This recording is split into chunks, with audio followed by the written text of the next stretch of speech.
Here's the bill. Ready?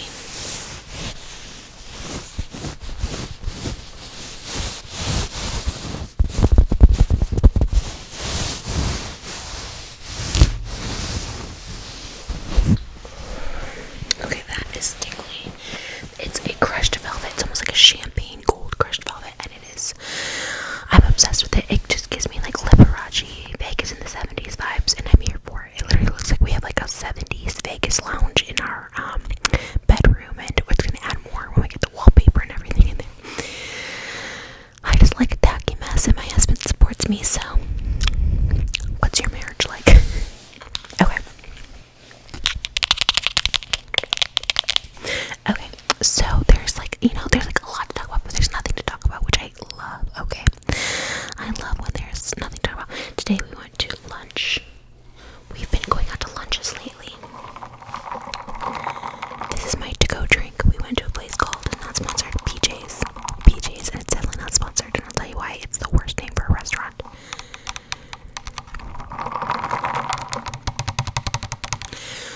Why would they name the restaurant PJ's? I get it. It's gonna be a nickname. Okay, I get that.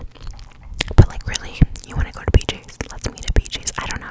There's something off-putting. I used to love PJ's. Oh my god, I used to love it. The mozzarella sticks. Give me a hamburger and fries. But it was just less than. It was subpar. I don't want to say it was bad, but it wasn't like our enjoyable lunches out. We have a lot of really good lunch places near us, and it just like wasn't. It wasn't it.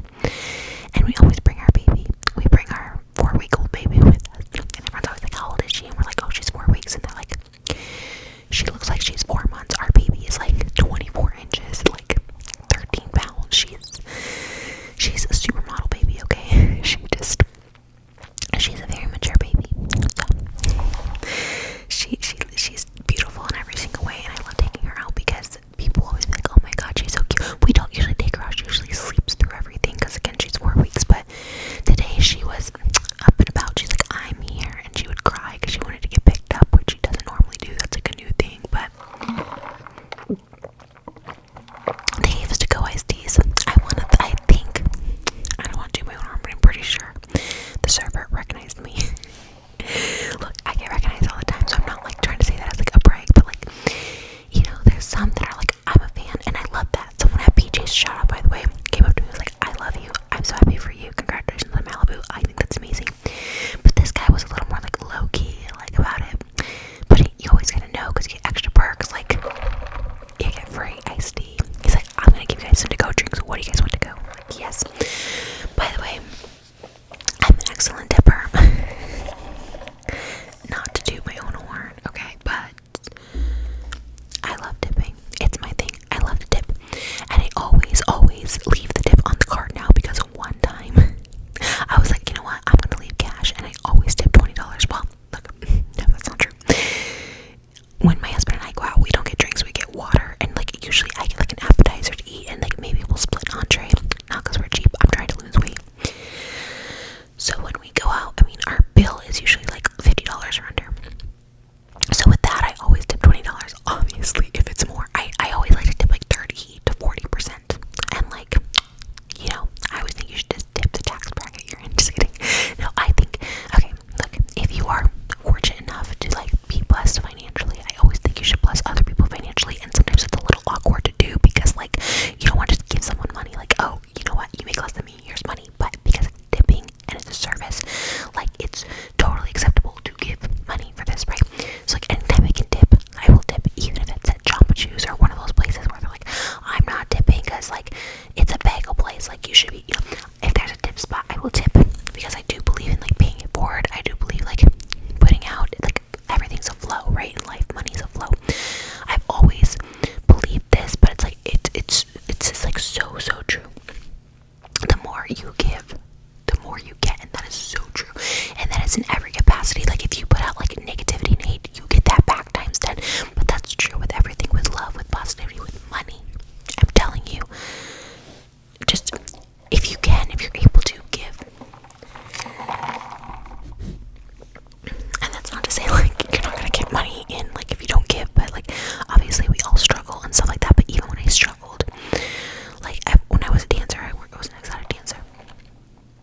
Like if I had $100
so weird. Okay, so we watched the movie Blonde, which Adrian Brody plays Arthur Miller.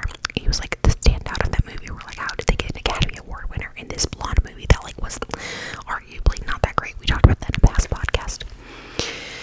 He was so good in it. He looked like Arthur Miller. He had his mannerisms down. Like I loved him. So I was like, oh my god, I'm obsessed.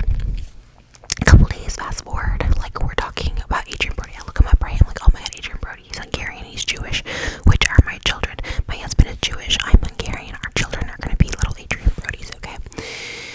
So then my husband, his hair is kind of like growing out because we're doing like this Elvis cosplay for Halloween. Excuse me 1 minute. I'm gonna get a little drink.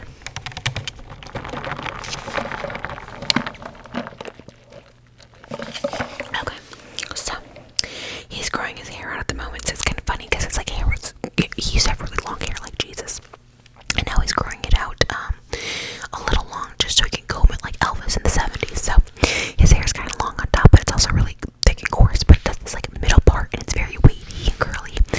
And before I even knew, I was like, oh my god, you look like Houdini, like, or Nikola Tesla. It was that era, right? But I would always say Houdini, and I was thinking Houdini, like Jonathan Sheck, I think his name is. I don't know, he's a great actor. He was in like Prom Night and like That Thing You Do. I was thinking of that Houdini. I looked it up. Adrian Brody played Houdini, and I was like, oh, that makes sense, and he's so good in it. Adrian Brody is such a good actor. Obviously, he won an Academy Award. He's a great actor, but the only thing I ever knew about Adrian Brody growing up was, one, I thought he was crispin clever, and two, I just remember him kissing Halle Berry at the Oscars, and like it was a really big deal because everyone's like, is that scripted? Is it not scripted? Was that okay? Was that not okay? So that's all I really knew of him, because his movies were always a little too serious for me. I never watched The Pianist, although everyone said that's like one of his best movies. It's what he won the Academy Award for. I should probably watch it. But Houdini, he was amazing in. This was 2014. I love his look. Okay, first of all, we'll get that out of the way. Like, I love his look. I think he has an amazing aesthetic. Okay, he just has a very charming way about him. But like, he's just such a good actor where you just believe him in every single role. And like, again, he's playing Houdini, which is a real life person, and it just made me like a fan of Houdini. Like, that's how you know an actor does such a good job, when you become a fan of the person they're playing. Kind of like Rami Malek. I feel when he did Freddie Mercury, everyone was like a Freddie Mercury fan all of a sudden. Same thing with Austin Butler with Elvis. Everyone's like obsessed with the real Elvis, which I think is cool. Like, it brings new fans, new generations to these like older, obviously now deceased rock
We also had the SNL Try Guys Saturday Night Live parody. The Try Guys, we talked about the Try Guys on here before.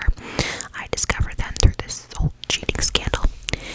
People are mad at Saturday Night Live because they said that they're being insensitive to the Try Guys and making fun of the Try Guys for taking a serious situation and like mocking it.